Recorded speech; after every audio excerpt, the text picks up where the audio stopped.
Uno de los objetivos que teníamos con el sonido en Sirat era generar este impacto emocional que buscábamos en el espectador, cogerlo desde el primer minuto de película y que la película no lo soltara hasta que acabara. La primera escena es una declaración de intenciones en la que trabajamos que se huyeran las texturas de viento del desierto y cómo montan esos altavoces con una forma muy rítmica que transmita que ahí está empezando un ritual.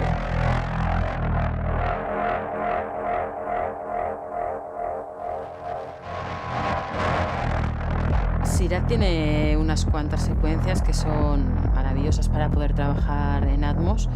He de decir que ha sido un reto, porque es una peli muy inmersiva y el trabajo en la rave.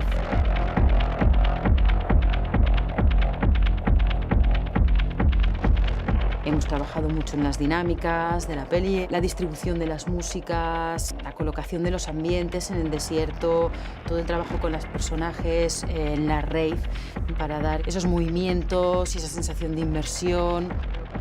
Todo el trabajo con el subgrave que hemos desarrollado, solamente puedes disfrutarlo, ¿no? Y reconocerlo en una sala atmosférica.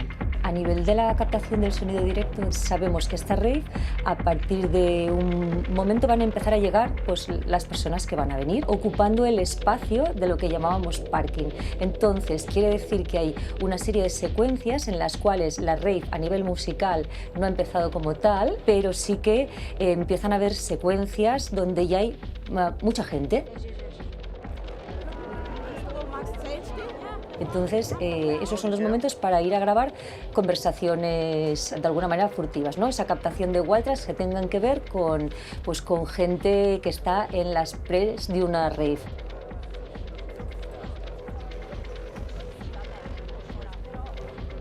Por ejemplo, íbamos picoteando y digo, aquí escondo un micro para que hay un grupo de gente pues hablando. Además vas como intentando recoger distintos idiomas, ¿no? Hay como mucha variedad a nivel de atmósferas.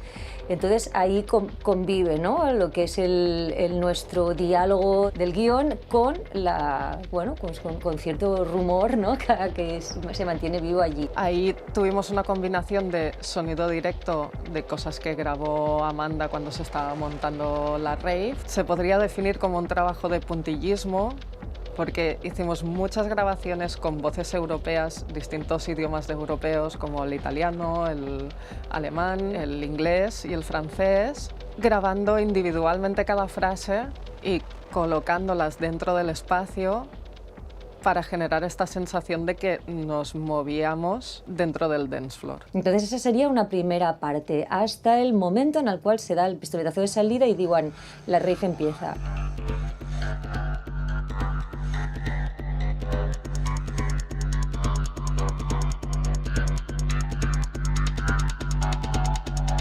Al colocar las músicas, primero hicimos unas pruebas con plugins que emulan un poco la sonoridad de altavoz, pero no acababa de funcionar porque era algo como irreal, como puesto después y no tenía la verdad que tenía la imagen. Empezamos a hacer pruebas y grabamos toda esa música a través de los altavoces del estudio.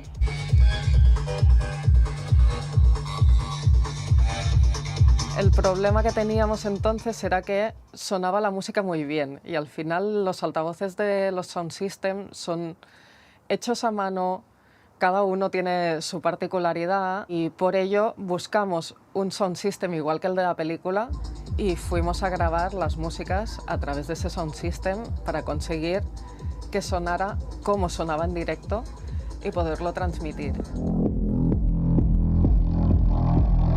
Y estas grabaciones también, para acomodarlas dentro del Atmos, hicimos grabaciones con los micros más cerca de los altavoces, más lejanos y con la tecnología de ambisónico para poder después decidir cómo queríamos que llenara todo el espacio. Si queríamos que llenara más espacio de sala o queríamos que fuera un espacio más reducido y así poder también trabajar el sonido con el punto de vista de cámara si queríamos hacer este sonido más documental en algún punto. Vimos que la única opción era recrearlo para tener tanto la particularidad de la textura del sonido que dan estos altavoces como la dimensión de toda la red de altavoces de la película.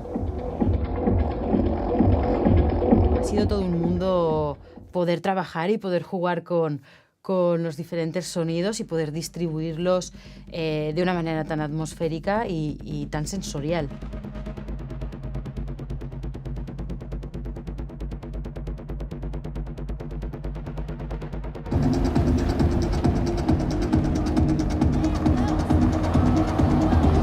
De repente, la música cesa por la llegada de los militares, ¿no?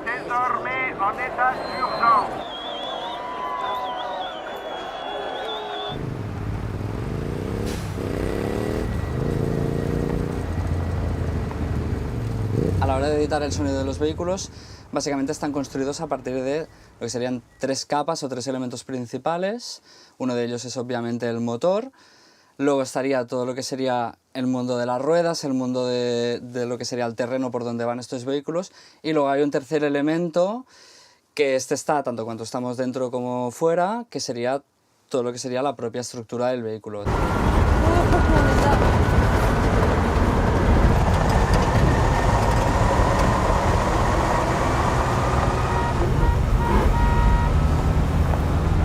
Una de las cosas principales a la hora de editar también era elegir cuál era un poco la jerarquía en cada escena, qué narrativamente era más interesante oír en cada momento.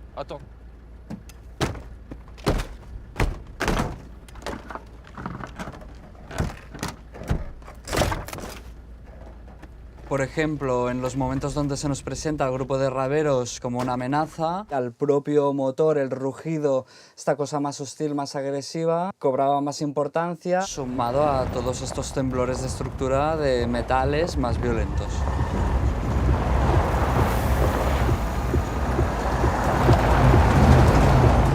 La 911, este camión azul enorme, la personalidad que había que darle de un vehículo realmente monstruoso, algo arrollador. Cuando pasa por delante hace temblar toda la sala, hace temblar todos los vehículos que están alrededor, hace temblar el espacio.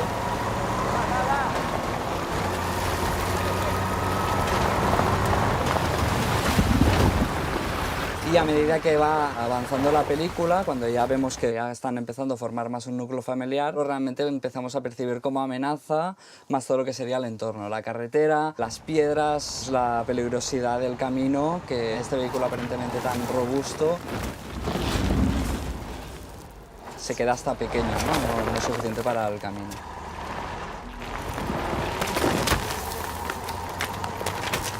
Otro ejemplo sería la secuencia que está reparando Jat el altavoz. Buenas noches. Sí, buenas. Te traigo esto. Dale. ¿Me lo puedes poner en la mesa, ahí en la cocina, digo? Para hacer esta secuencia, una cosa que hicimos en el estudio fue montar distintas estanterías de metal o algunas estanterías con cristales. Reprodujimos la música a través del subwoofer para tener cómo esta música hacía vibrar todos los elementos que podía haber dentro del camión. Y todo esto lo fuimos colocando dentro de la sala.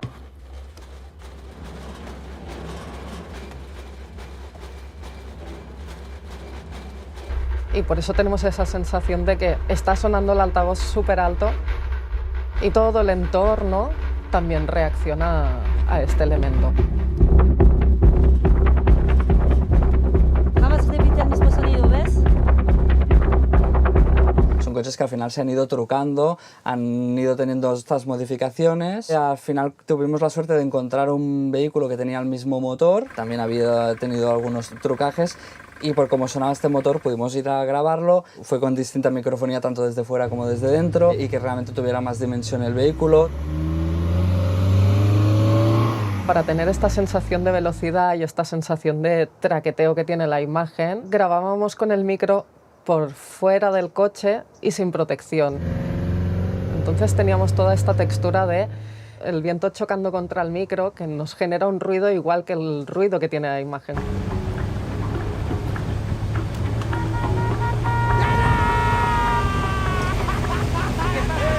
Otro de los elementos era cómo están tratados los vientos, que al inicio de la película son unos vientos que tienen más elementos de hierba, también hay el zumbido de las cigarras o texturas de insecto. En cambio, conforme van entrando al desierto, son vientos más turbulentos.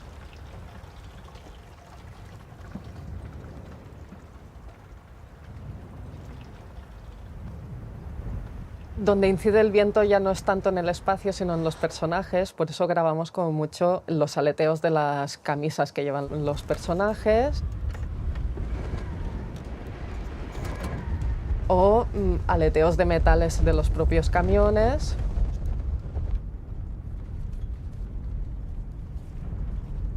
Y en algún momento, para tener esta textura de suciedad, igual que vemos la arena, soplábamos un micro directamente para conseguir un poco que la imagen se pudiera escuchar y el sonido se pudiera ver y generar esta fusión.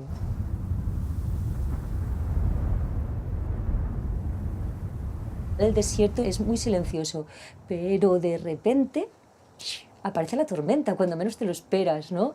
Y bueno, pues hay un momento que con el carro de sonido yo le ponía como un chubasquero de sonidistas de estos que son blancos por delante, porque tenías que ir como una especie de búnker, ¿no? Y de repente empezaba arena, arena, arena, arena, y estabas allí como en medio de, y veías que igual el segundo microfonista cogía la barra de las antenas para que se iban a caer al suelo, o sea que había también un poco del fin del mundo.